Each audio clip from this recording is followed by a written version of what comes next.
अस्सलाम वालेकुम ख़ातिन हज़रात, मैं हूँ इसरार अहमद कसाना। और आज का जो शो है उसमें हमने बात करनी है इंडिया के हवाले से। और ख़ास तौर पे आपको याद है कि दिल्ली में दंगे फसाद हुए थे और उसमें बहुत बड़ी तादाद में तकरीबन 56 से ज़्यादा लोग जो थे वो मारे गए थे और उसमें बहुत सारे लोग ज़ख्मी हुए थे। और बहुत एक अजीब सा वहाँ पे समा हमने देखा था, पूरी दुनिया ने वो पिक्चर्स देखी थी। तो एक बड़ा दिल खराश किस्म के वाक़यात जो थे वो हुए थे। उसकी क्या अभी इन्वेस्टिगेशंस की क्या लेटेस्ट रिपोर्ट्स हैं, वो हम ज़रा जाँचने की कोशिश करेंगे और साथ देखेंगे कि इस वक़्त जो सिविल सोसाइटी है, मुख्तलिफ जो ग्रुप्स हैं, मुख्तलिफ जो वहाँ पे एसोसिएशंस हैं, उनका उसके ऊपर क्या रिएक्शन चल रहा है, पुलिस का क्या वर्जन है। इन सब का इहाता करने के लिए हम चलेंगे भारत, दिल्ली में। और हमें जॉइन कर रहे हैं जनाब जॉन दयाल साहब, जो कि जर्नलिस्ट भी हैं और एचआर एक्सपर्ट भी हैं और एक बहुत ज़बरदस्त एक्टिविस्ट भी हैं, ऑथर भी हैं, सब कुछ है।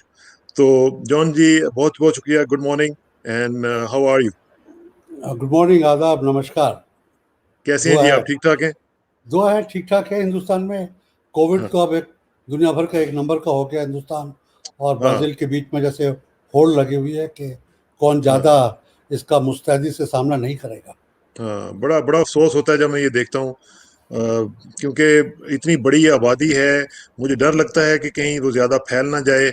और अगर फैल जाएगा तो बहुत सारे लोगों को ज़ाहिर है कि एक तो हमारा वहाँ पे भारत और पाकिस्तान में जो लाइफ़स्टाइल है लोगों का, वो भी इस तरह का है कि जहाँ से अलग-अलग नहीं रखा जा सकता, सोशल सोशल डिस्टेंसिंग बड़ी मुश्किल हो जाती है।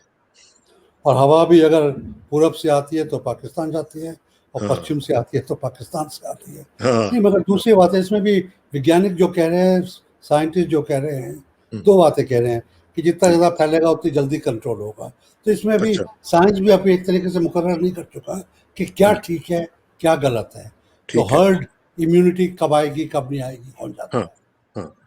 अच्छा, वापस आते हैं हम अपने टॉपिक की तरफ। ये मुझे ज़रा सबसे पहले तो ये बताएँ कि ये जो दंगे-फ़साद हुए थे वहाँ पे दिल्ली में, कुछ लोग इनको राइट्स कहते हैं, कुछ लोग इनको टारगेटेड किलिंग्स कहते हैं। एक्चुअल क्या है इसको, इसकी टेक्निकल टर्म आप क्या समझते हैं कि कौन-सी बेहतर है और कौन-सी सही है लीगली? राइट है जब एक तरीके से बवाल हो जाता है। अमेरिका ठीक है। में आप कह सकते हैं कि ब्लैक्स और पुलिस के बीच में राइटिंग हो गई है, हाँ, या किसी और देश में जहाँ पूरी जनता आ जाती है और दूसरी तरफ से पुलिस या कोई हुँ, और उनके काउंटर में आ जाता है, हुँ, जिसको एक सिविल स्ट्राइक टाइप का हो जाता है। ठीक। हिंदुस्तान में हिंदू मुस्लिम पोलराइजेशन तो है हुँ, और उससे कोई इनकार नहीं कर सकता है, मगर वो एक तबके की तरफ सीमित है। और यहाँ पर जो हिंदुस्तान में ज़्यादातर होता है, चाहे सिखों के खिलाफ 1984 में, या मुसलमानों के खिलाफ गुजरात में 2002 में जब जनाब नरेंद्र मोदी वहाँ के चीफ मिनिस्टर थे, या ईसाइयों के खिलाफ 2008 उड़ीसा में जब भाजपा वहाँ पे कोalition गवर्नमेंट में था, या पूर्वी दिल्ली में, ईस्ट दिल्ली में, ये एक तरफा है। जितने 50 से ज़्यादा लोग मरे हैं, जिसमें 16-17 हिंदू हैं, बाकी सारे मुसलमान हैं। मस्जिदें मुसलमानों की जलाई गई हैं, कोई मंदिर नहीं जलाया गया है। दुकानें मुसलमानों की जलाई गई हैं, हिंदुओं का इक्का दुक्का कहीं गलती से हो गया होगा, कोई नहीं हुआ है। तो एक तरीके से जब एक तरफा हो, पुलिस एक ही सेक्शन के साथ हो, तो उसको राइटिंग कहना तो ऐसा लगेगा कि बराबर की चोट है। ये एक तरफा है, इसको हम कहते हैं hate inciting violence, targeted hate, targeted violence.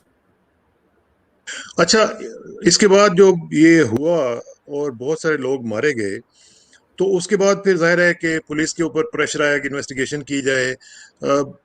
किस तरह की इन्वेस्टिगेशन हुई है? क्या स्टेटस है इस वक़्त तक और आप लोगों के क्या मुतालबा चल रहे हैं इस वक़्त? मेरा ख्याल है, और जो एविडेंस है और जो सिविल सोसाइटी की फाइंडिंग्स है, वो तबका जिसको हम संघ तक का तबका कहते हैं, और दिल्ली पुलिस एक तरफ है इन्वेस्टिगेशन में। और मेरा ख्याल है वायलेंस में दिल्ली पुलिस देख रही थी और वायलेंस का कारी अपना काम, खूनी अपना काम कर रहे थे। इन्वेस्टिगेशन में भी ऐसा ही हो रहा है, एक तरफा इन्वेस्टिगेशन है।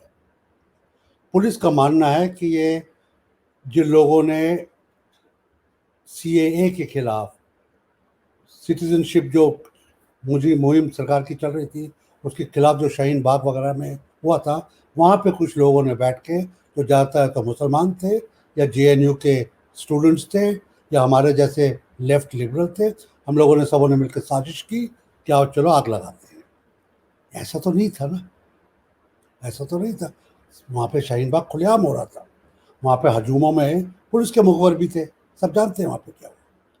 यहाँ पर वो कह रहे हैं कि वहाँ का जो एमएलए था उसने साजिश की, उसके घर से असला मिला। असल में जो है, जो दिख रहा था, और सारा मीडिया, खासकर जो बड़ा मीडिया है, टाइम्स नाउ, रिपब्लिक, जी, ये सब संघियों के साथ, दंगाइयों के साथ, पुलिस वालों के साथ है।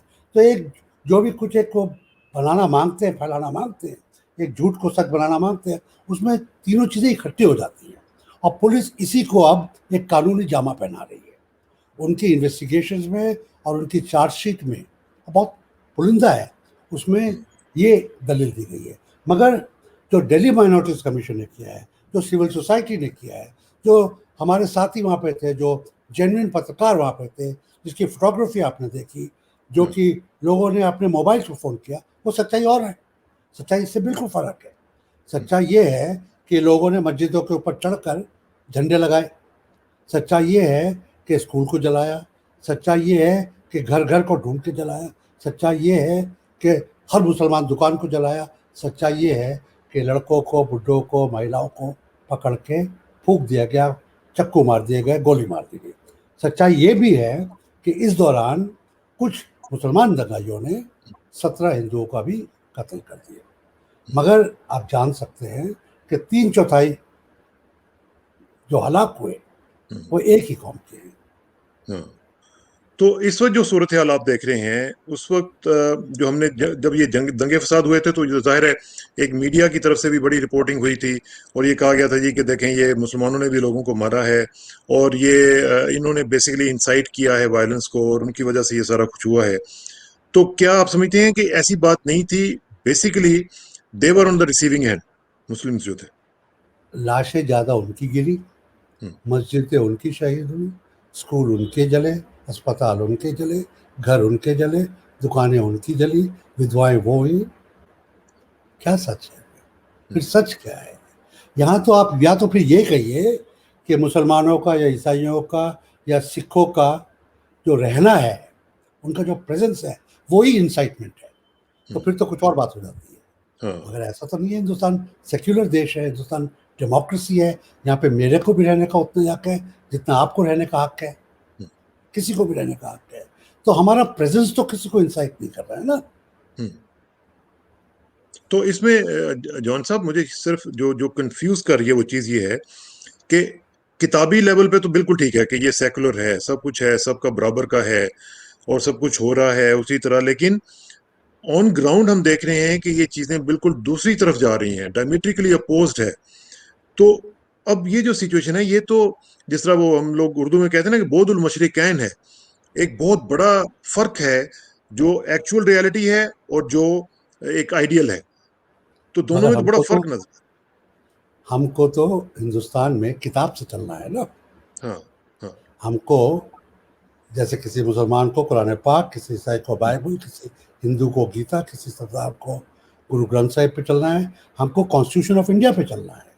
वो हमारे, हम सब हिंदुस्तानी अहले किताब हैं उसके, जिसका नाम कॉन्स्टिट्यूशन ऑफ इंडिया है। तो किताबी जो है वो ही ग्राउंड पर होना चाहिए। अगर नहीं है तो ये गलत है, ये गलती है, इसको ठीक करना है। मगर गलती ही आजकल है। जैसे बाइबल है, अगर कुरान है, मगर तभी पाकिस्तान में, हिंदुस्तान में जिना होते हैं, गुनाह होते हैं, चोरी होती है। तो जब हम खुदा को एक तरीके से नहीं मान रहे हैं, तो कॉन्स्टिट्यूशन को भी एक तरीके से हिंदुस्तान में कई लोग नहीं मान रहे हैं। ये जो तबका है, ये पॉलिटिकल जो तबका है, जो धर्म को, देश की ज़मीन को एक करके देखता है, जिसको जो कहता है कि अगर आप हमारे नहीं हैं तो आप हमारे साथ नहीं हैं। अरे हम आपके सगे भाई नहीं है, आपके सौतेले भाई तो हैं। हाँ, ठीक बात, ठीक बात। अच्छा, ये जो दिल्ली कमीशन है, मिनॉरिटीज कमीशन जो है, इसमें अभी तक क्या रिपोर्ट्स आई हैं, क्या चीजें आई हैं? एक मैं देख रहा था कि बड़ी डिटेल्ड रिपोर्ट जो है वो इन्होंने जारी की है और बहुत से लोगों ने उस पर अपने सिग्नेचर्स भी किए हैं। 1500 से ज्यादा लोग जो हैं उन्होंने साइन इस पे किए हुए हैं। तो इसमें क्या कहा गया? नहीं, दिल्ली माइनॉरिटी हिंदुस्तान में एक नेशनल माइनॉरिटीज कमीशन है और अच्छा। नेशनल माइनॉरिटीज कमीशन का जो कानून है उसके मातहत हर प्रांत में, हर प्रोविंस में एक माइनॉरिटीज कमीशन होना चाहिए। है नहीं, मगर होना चाहिए। होना चाहिए, दिल्ली में ठीक। है, जो कि वहाँ की जो लोकल सरकार है वो अपॉइंट करती है। तो जो पिछला कमीशन था, जो अभी अभी रिटायर हुआ पिछले महीने, जी उस जी, कमीशन ने इसकी तहकीकात की। नेशनल ठीक। कमीशन ने नहीं की, उनको भी करना चाहिए था, उन्होंने नहीं की। तो दिल्ली जो कमीशन ने जो की, जिनके जफर इस्लाम साहब थे चेयरमैन उस तरफ, चेयरमैन थे, हाँ। हाँ, उन्होंने जो की और उसके सारे मेम्बरान थे उसमें, उनके लोगों ने मदद की, उन्होंने अपनी रिपोर्ट दी। उस रिपोर्ट में जो मैंने आपको बताया, उसका जो मजमून था मैंने आपको अभी बताया, निचोड़, हाँ ये रिपोर्ट है। और रिपोर्ट ये देख सकते हैं आप, माइनॉरिटीज कमीशन जी इसमें लिखा हुआ है। ये जी। रिपोर्ट बड़ी साफ है। हम्म, इसमें खास कहा गया है किन लोगों ने साजिश की, किन्होंने कहा गोली मारो सालों को, हम्म, किन्होंने कहा मंत्रियों लोगों ने कि जो हमारी खिलाफ करता है उसको गोली मारो। एक बारी नहीं, दो बारी नहीं, बीसियों बारी कहा गया, लिख के कहा गया, टीवी के सामने कहा गया, पुलिस के सामने कहा गया। उनका कोई पुलिस वाले जिक्र नहीं करना मांगते हैं। तो इसके अंदर जो घायल हुए हैं, जो विधवाएं हैं, जिनके भाई बहन मारे गए, हम्म, उनकी स्टेटमेंट्स हैं। जिन्होंने आंखों देखा, जिन्होंने फिल्म किया, उनकी स्टेटमेंट्स हैं। ये अपने आप में अगर कोई चाहे तो इसको भी कोर्ट में पेश कर सकता है, और यकीनन जब जिरह की बात आएगी कोर्ट्स में हाँ तो ये पेश हाँ, होगी। मगर अभी पुलिस इसको सुनना ही नहीं मांगती, देखना ही नहीं मांगती। हम्म। बल्कि तो जो चेयरमैन साहब थे, उनको भी पुलिस ने तलब किया, उनके खिलाफ भी केस लगाने की कोशिश की गई अच्छा, ये जो उमर खालिद थे, उनका ये कहना है कि उनको फ्रेम किया जा रहा है और उनके ऊपर मुख्तलिफ किस्म की फोर्स कन्फेशंस लेके लोगों से, तो उनको एक खास तौर पे स्पेशली उनको टारगेट किया जा रहा है ताकि उनको फ्रेम किया जाए पूरे केस के अंदर। है। उमर खालिद नाम से आप जान गए होंगे, हम्म, मुसलमान खानदान में पैदा हुए हैं, हम्म, आइडियोलॉजी से कम्युनिस्ट हैं, हम्म। जेएनयू के स्टूडेंट हैं। तो आप कह सकते हो एक करेला फिर नीम चढ़ा। वो पसंद नहीं मुझे। तो वो बड़े एहसान टारगेट है।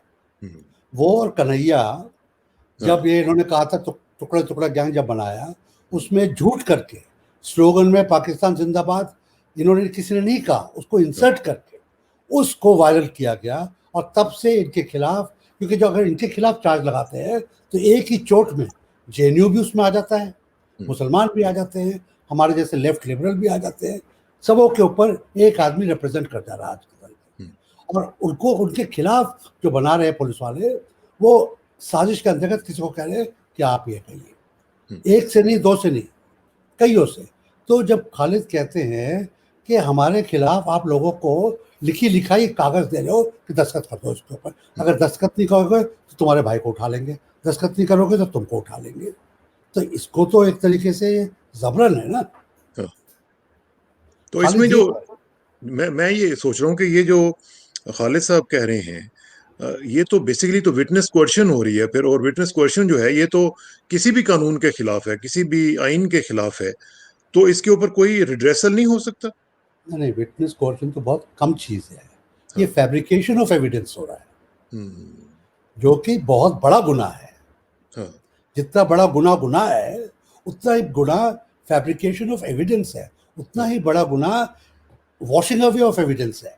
आप खून करें, चक्कू को दरिया में फैला दें, खून के हाँ, कपड़े जला दें और जमीन को धो दें, हम्म, वो कहलाया जाता है वाइपिंग आउट ऑफ एविडेंस, हाँ, डिस्ट्रक्शन ऑफ एविडेंस। और आप कहें कि लाश तो है, हम्म, इसको किसी और का चक्कू लेके उसके हाथ में पकड़ा के उसके पंजा लेके कह के इसे क्या, वो फैब्रिकेशन है। तो यहाँ पर दोनों चीजें हैं। हाँ, और फिर कोर्टन ऑफ ऑफ विटनेस है। इंडिया में विटनेस प्रोटेक्शन एक्ट तो है ही नहीं, हम्म, तभी जाके कचहरी में पुलिस के तरफ से भी जो विटनेस होते हैं मुकर जाते हैं, और जो लाश के रिश्तेदार के विटनेस होते हैं वो भी हाँ, मुकर जाते हैं। विधवाएं कह देती है कोर्ट में जाके कि हमारे पति का तो खून हुआ, हम जानते नहीं कौन है, जबकि उनकी आंखों के सामने हुआ। क्योंकि विधवा को बोला जाता है कि बेटी तेरा पति तो मर गया, अगर हम्म, तूने हमारे खिलाफ कचहरी में गवाही दी तो तेरा बेटा भी मर जाएगा। ओहो, और कौन माँ कहेगी कि विधवा तो हो गई मैं, पति तो जिंदा होगा नहीं, तो कम वो से तो कम वापस बेटे नहीं को तो आएगा। बचा लो, हम्म, बेटे को तो बचा लो। तो इसके अंदर विटनेस कोर्स के एकदम भाग जाता है, हम्म। गायब हो जाता है। तो इस तरह के केसेस में तो स्टेट को फिर बीच में आना चाहिए ना, जो कि प्रोटेक्शन दे उनको, और आके उनको कहे कि हम आपको प्रोटेक्ट करेंगे, आपने जो भी गवाही देनी है, जो भी आपने स्टेटमेंट देनी है, वो आप अपनी ज़मीर के मुताबिक दें, और कोर्ट उसको ऑन करेगी और स्टेट उसको प्रोटेक्ट करेगी। और यहाँ पे जो तीसरी बात है वो आती है, वो कहलाती है इम्प्यूनिटी। हम्म। आखिरकार पुलिस की आंख के सामने आगजनी हो रही है ना, हाँ। पुलिस की आंख के सामने कौन हो रहा है ना, पुलिस के सामने डंडा मार के कहा जा रहा है कि भारत माता की जय बोलो, नहीं तो और डंडे मारेंगे। पुलिस खुद मार रही है और कह रही है भारत माता की जय बोल, जनरल मनगा, और वो बच्चा मर जाता है।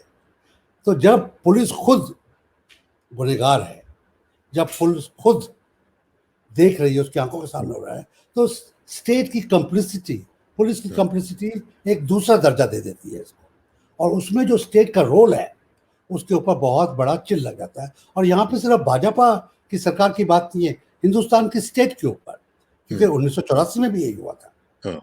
2002 में जब मोदी साहब मुख्यमंत्री थे तब भी यही हुआ था, 2008 में ईसाइयों के खिलाफ जब संघी लोग बजरंग दली कर रहे थे तब भी ये हुआ था, जिसमें भाजपा कोalition गवर्नमेंट में थी। स्टेट देखता रह जाता है, जब स्टेट देखता जाता है, मुख्यमंत्री चीफ मिनिस्टर और प्रधानमंत्री देखते रह जाते हैं, पुलिस कमिश्नर देखता रह जाता है, एडिशनल पुलिस कमिश्नर कहता है कि इन्वेस्टिगेशन ऐसी मत करो जिससे हिंदू नाराज हो जाए, तो फिर जो हवलदार है, जो सब इंस्पेक्टर है, जो कि जाके रिपोर्ट ले रहा है, वो क्या लिखेगा? वो लिखेगा जो हाकिम मानता है, जो सच देख रहा है वो नहीं लिखेगा, वो नहीं लिखेगा। तो ये कितना बड़ा चैलेंज है आप समझते हैं? अब आप जैसे लोग जो हैं, मैं देख रहा था उस जिस लिस्ट में जिन लोगों ने इसके ऊपर सिग्नेचर्स किए हैं, 1500 से ज्यादा लोग हैं, you are one of them. क्या लोगों की क्या फीलिंग्स क्या हैं कि क्या होगा अगर इस तरह का सिलसिला चलता रहेगा, कानून को इस तरह पर से पुश डाल के, और जो चाहेगा जो वो जिसकी लाठी उसकी भैंस वाली बात हो गई, तो फिर ये सोसाइटी तो इस तरह नहीं चलेगी। देखिए 13 दिसंबर को पिछले साल मैं भी पकड़ा गया था। हम लोग एक ऐसे कानून की खिलाफत कर रहे थे जिसमें मुसलमानों को टारगेट किया जा रहा था असम में, और फिर पूरे देश में टारगेटिंग करने की बात आ रही थी। तब से हम लोग कह रहे हैं कि आप ऐसा समाज मत बनाइए जहाँ पे भाई का चक्कू अपने भाई के गले पर हो, उसके गिरेबान पर हो, ऐसा मत बनाइए। आप दोबारा जो महात्मा गांधी ने, जवाहरलाल नेहरू ने, हमारे पुरखों ने जो लड़के अंग्रेजों से लिया था, जहाँ पे हिंदू, मुसलमान, सिख, ईसाई, बुद्धिस्ट भाई सबों को, अहमदिया सबों को बराबर थे। हमको आप, हम पाकिस्तान नहीं है, बांग्लादेश नहीं है, इंग्लिस्तान नहीं है, हम हिंदुस्तान है। यहाँ पर जितनी नस्लें हैं, जितने धर्म हैं, इकट्ठे रहेंगे। आप उसमें ऐसा कुछ मत कीजिए जो उसको बिखर जाए। मगर जो राज कर रहे हैं आजकल हम पर, उनकी किताब में लिखा हुआ है कि हम ऐसा देश बनाना मांगते हैं जहाँ पे सिर्फ हमारा राज रहेगा, और अगर ईसाइयों को, सिखों को, मुसलमानों को रहना है तो दूसरे दर्जे का सिटीजन होकर रहना पड़ेगा। आपको वोट का अधिकार नहीं रहेगा, गुलाम तो नहीं रहेंगे आप, मगर आप सिटीजन भी नहीं रहेंगे। तो फिर बेसिकली इनका जो आइडिया है कि दूसरे दर्जे के शहरी, तो इसका मतलब क्या है कि तमाम आपसे जो शहरी हुकूक हैं वो वापस ले लिए जाएंगे, और तमाम जो आपके राइट्स हैं वो सारे वापस हो जाएंगे, और आपके पास कुछ भी नहीं रहेगा, सिर्फ आपको सांस लेने का हक होगा। शहरी कौन होता है? हिंदुस्तान में लाखों की तादाद से सिर्फ टूरिस्ट आते हैं, करोड़ों आने चाहिए, मगर हमारी पॉलिसीज ऐसी हैं, हमारे साधन ऐसे हैं कि सिर्फ लाखों जाते हैं। मालदीव में ज़्यादा जाते हैं। तो टूरिस्ट में और मेरे में क्या फ़र्क है? मैं वोट दे सकता हूँ, सरकार के खिलाफ बोल सकता हूँ, अपना धर्म आज ईसाई है, कल हिंदू बन सकता हूँ, परसों मुसलमान बन सकता हूँ, तरसों कम्युनिस्ट बन सकता हूँ, ठीक, बाहर जा सकता हूँ, अमेरिका जा सकता हूँ, हिंदुस्तानी पासपोर्ट फेंक के अमेरिकी पासपोर्ट ले सकता हूँ, भाषा सीख सकता हूँ, जहाँ मर्जी जा सकता हूँ, जहाँ मर्जी नौकरी कर सकता हूँ, जो मर्जी नौकरी कर सकता हूँ, और बराबर कह सकता हूँ कि ये आप मेरे को दान नहीं दे रहे हो, ये मेरे को आप चंदा नहीं दे रहे हो, मेरे हक के आप मेरे को अपने मेरे हकूक दे रहे हो। वो है शहरी, बराबर का। और वो जब उसकी छटाई होती है, कतरन होती है, तराशा जाता है, तो शहरी नहीं रहता है। अगर मेरे को आप वोट दो, मैं कहो कि वोट सिर्फ हमको दो, तो मेरे में और चीन में और रशिया में क्या फ़र्क हुआ?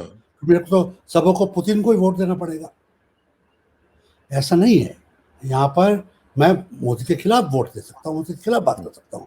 और मोदी के खिलाफ, श्री मोदी जी प्रधानमंत्री भारत के, उनके खिलाफ बात करने का अर्थ है कि मैं सरकार के खिलाफ बात कर रहा हूँ, देश के खिलाफ बात नहीं कर रहा हूँ, हाँ, ठीक बात देश है। के कॉन्स्टिट्यूशन के खिलाफ बात नहीं कर रहा हूँ, अब ये जो लाइंस हैं देश के साथ जॉन भाई, गद्दारी नहीं कर रहा हूँ मैं। हाँ, ये जो लाइंस हैं ये ब्लर हो गई हैं। ये जो आप बात कर रहे हैं ना कि जो बंदा मोदी जी के मुतालिक और उनके खिलाफ बात कर रहा है, समझा जाता है कि ये एंटी नेशनल है, ये एंटी इंडिया है। भारत माता के खिलाफ है। हाँ, मगर भारत का प्रधानमंत्री, आप उसकी रिस्पेक्ट करते हैं, जब वो आता ठीक, है हम खड़े हो जाते हैं। ठीक है। मगर भारत का प्रधानमंत्री भाजपा का चुनावा नुमाइंदा है, क्योंकि भाजपा जीत के आई है। कल हम्म, भाजपा हार सकती है और मोदी जी मेरे जैसे नागरिक बन सकते हैं, हम्म, उसी बराबर के।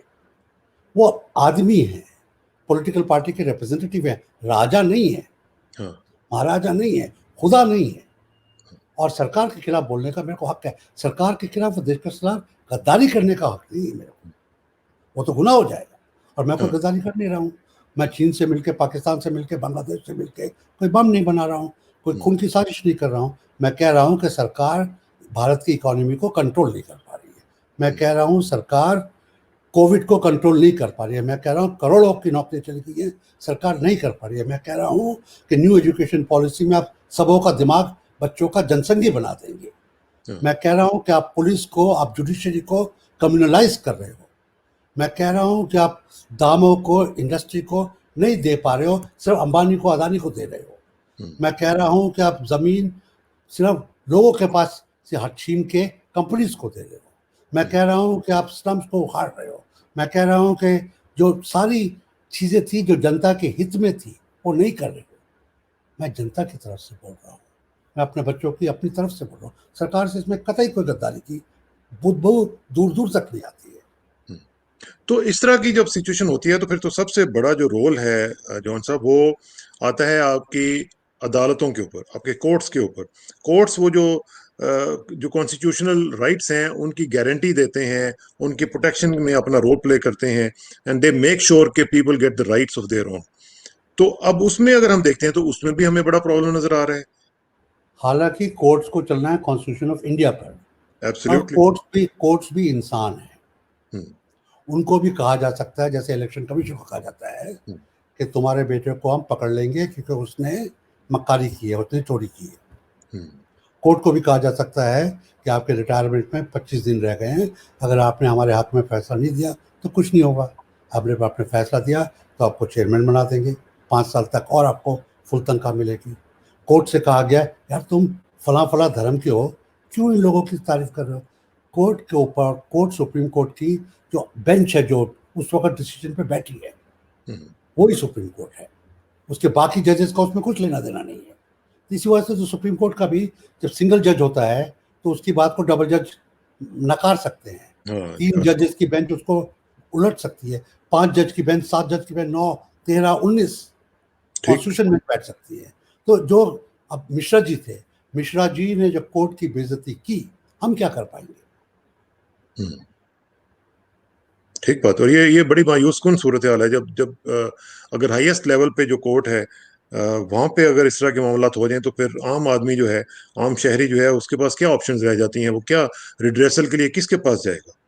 अगले इलेक्शन का इंतजार करेंगे, उसकी तैयारी करेंगे। हम्म, डेमोक्रेसी में मायूसी के एक जो बड़ी दवाई है ये है कि इलेक्शन हर 5 साल बाद आता है, शायद हम फिर हार जाए, मगर कभी ना कभी तो, जैसे हम हमेशा गाते हैं, फिर सुबह होगी, वो ठीक है, फिर वो ठीक है। फिर आपने फिर आप फिर, फिर ताज उछाले जाएंगे और बिल्कुल तख्त ठीक हिलाए है, जाएंगे। हम देखेंगे।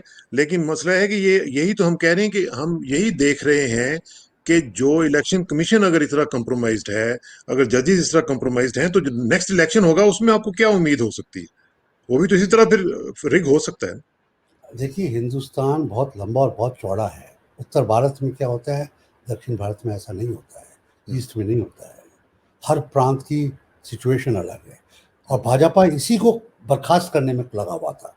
वो चाह रहा था, और अभी भी कह रहे हैं कि सारे इलेक्शन एक ही दिन हो, हम्म, क्योंकि तब वो कुछ उनका एक ही फंदे में सबों को कर सकते हैं। मगर साउथ इंडिया की अब एनईपी है, नेशनल एजुकेशन पॉलिसी है। हाँ, तमिलनाडु बिल्कुल बौखलाया हुआ उसके ऊपर, हम्म, वो नहीं चाहता कि उसके ऊपर संस्कृत और हिंदी थोपी जाए। नॉर्थ हाँ, ईस्ट नहीं चाहता। तो हर प्रांत, अभी महाराष्ट्र में बॉम्बे में शिवसेना जो भाजपा के साथ थी इनकी मुखालफत कर रही है। तो अगले, हालांकि बड़े मायूस हैं हम आज की तारीख में, और ऐसा लगता है आज की तारीख में कि मोदी की वेव चलेगी, हाँ, मगर शायद ना चले।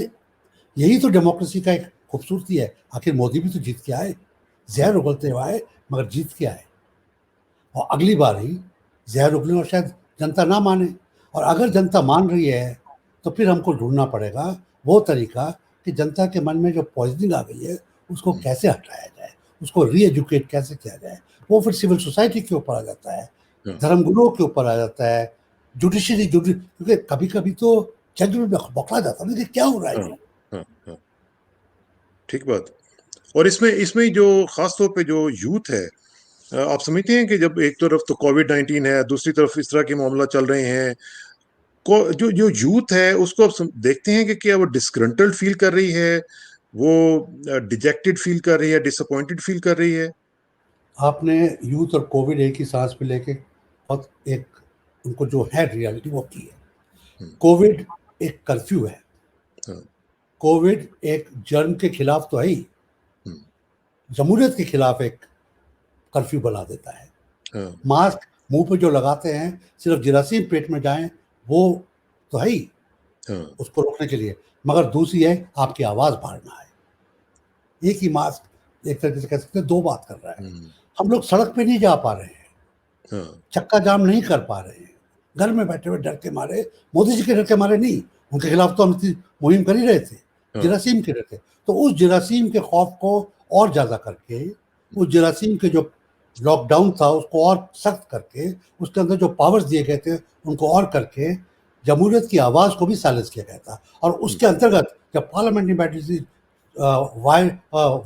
वर्चुअल कोर्ट्स चल रही थी, उसके अंदर आप कानून बदलते जा रहे हैं। जो सारे मुख्य कानून जो 70 साल में आप नहीं बदल पाए, आपने पिछले 6 महीने में बदल दिए। सही बात, बिल्कुल सही बात है। जॉन साहब, सिचुएशन तो काफ़ी दिगरगूं है, लेकिन जिस तरह आप कहते हैं ना कि डॉन होगा और सहर होगी, और इंशाल्लाह जो अच्छे लोग हैं वो वापस आएंगे। और अ, मेरा मेरा भी ईमान है कि एक अमन का जो दौर है वो हमारे मुल्कों में आना चाहिए। एक हमारे जो जंगें लड़ लड़ के और इस तरह की चीज़ें देख देख के, कत्लो खून, गारत गरी, ये देख देख के हम थक चुके हैं।